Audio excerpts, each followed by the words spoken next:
এখন আমি পেঁয়াজ আর মরিচ একসাথে ভালো করে মেখে নিব। আর ধনিয়া পাতাটা একসাথে ভালো করে মেখে তারপর 2 পদের ভর্তায় দিয়ে দেবো, আলু ভর্তায় আর তেলাপিয়া মাছের লেজ ভর্তা। পেঁয়াজ মরিচ আর ধনিয়া পাতা মাখানো হয়ে গেছে।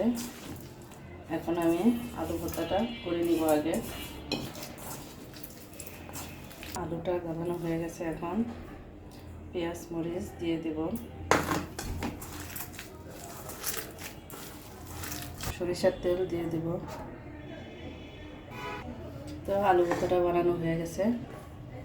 তো মরিচ পেঁয়াজ ডলাটা দিয়ে দেব। এই মরিচ পেঁয়াজ ডলা এই ভর্তাটা খেতে অনেক মজা হয়।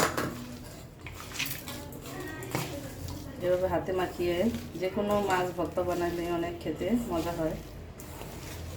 আমি তো করি, আমি মাঝে মাঝে লেজ খাওয়া না হলে এভাবে ভেজে ভর্তা বানিয়ে নিই। নলা মাছের লেজ, তেলাপিয়া মাছের লেজ, ইলিশ মাছের লেজ, এগুলো আমি এভাবে হাতে বানিয়ে ভর্তা বানিয়ে খাই। সবাই অনেক পছন্দ করে। সরিষার তেল দিয়ে দিব।